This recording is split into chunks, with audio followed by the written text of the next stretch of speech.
भारत का स्वतंत्रता संघर्ष के इम्पोर्टेंट फैक्ट्स का पार्ट 10।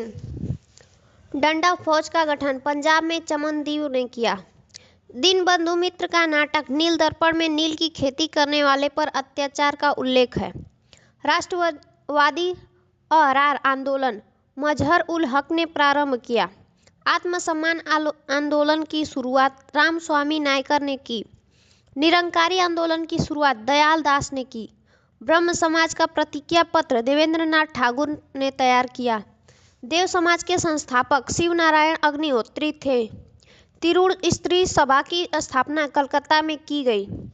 भारत भारतीयों के लिए यह नारा आर्य समाज ने दिया।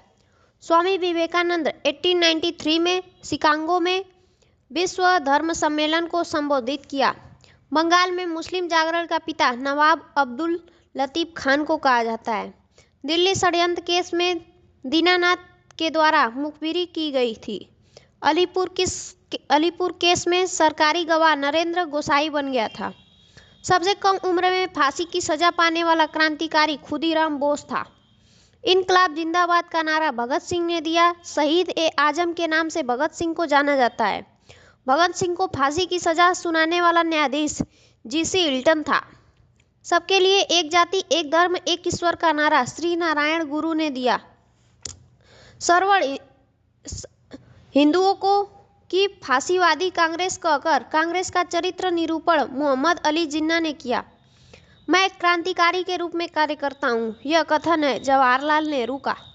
महात्मा गांधी को महात्मा रविंद्रनाथ टैगोर ने, राष्ट्रपिता सुभाष चंद्र बोस ने, अर्धनन फकीर फ्रैंक मोरिस ने कहा। वल्लभ भाई पटेल को सरकार की उपाधि बारडोली सत्याग्रह की सफलता के बाद वहां की महिलाओं की ओर से गांधी जी ने प्रदान की।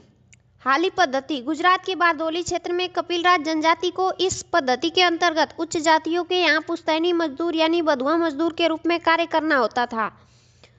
1927 के वगली पर राजों के वार्षिक सम्मेलन की अध्यक्षता महात्मा गांधी ने की और काली पराजों को रानी पराज वनवासी का मतलब वनवासी होता है।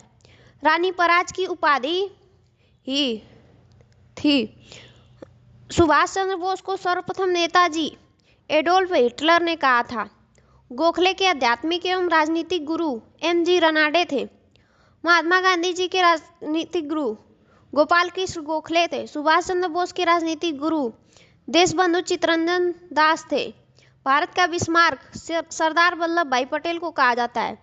शुद्धि आंदोलन के प्रवर्तक स्वामी दयानंद सरस्वती थे। 19वीं शताब्दी के भारतीय पुनर्जागरण का पिता राजा राममोहन राय को कहा जाता है। अखिल भारतीय हरिजन संघ की स्थापना महात्मा गांधी ने की थी। राष्ट्रीय युवा दिवस स्वामी विवेकानंद से संबंधित है। यंग बंगाल आंदोलन का प्रवर्तक विवियन डिरोजियो था। कांग्रेस ने मौलाना अबुल कलाम आजाद की अध्यक्षता में भारत छोड़ो प्रस्ताव को पारित किया। भारत के पितामह grand old man of India Dadabhai Naoroji को कहा जाता है। गोपाल हरि देशमुख को लोक हितवादी के नाम से भी जाना जाता है। बिना ताज का बादशाह सुरेंद्रनाथ बनर्जी को कहा जाता है। ए.ओ. ह्यूम को हर्मिट ऑफ शिमला कहा जाता है। ए.ओ. ह्यूम 1885 से 1907 ईस्वी तक कांग्रेस के महामंत्री रहे थे। कांग्रेस के प्रथम मुस्लिम अध्यक्ष बदरुद्दीन तैयब जी थे। रॉलेट एक्ट को बिना अपील, बिना वकील तथा बिना दलील का कानून कहा गया। मोहम्मद अली और शौकत अली ने 1919 में खिलाफत आंदोलन की शुरुआत की। तीनों गोलमेज सम्मेलन में भाग लेने वाले नेता थे डॉक्टर भीमराव अंबेडकर। 22 दिसंबर 1939 को कांग्रेस मंत्रिमंडल ने सामूहिक रूप से त्यागपत्र दिया। इस दिन मुस्लिम लीग ने मुक्ति दिवस के रूप में मनाया। गांधी जी ने किस प्रस्ताव पर कहा, यह एक आगे की तारीख का चेक है जिसका बैंक नष्ट होने वाला है। इंडिपेंडेंस फॉर इंडिया लीग की स्थापना जवाहरलाल नेहरू और सुभाष चंद्र बोस ने की थी। इंडिया इंडिपेंडेंस लीग की स्थापना रास बिहारी बोस ने की थी। राष्ट्रीय स्वतंत्रता आंदोलन के दौरान कुख्यात सेलुलर जेल अंडमान में स्थित है। आर्य महिला सभा की स्थापना पंडिता रमाबाई ने की थी।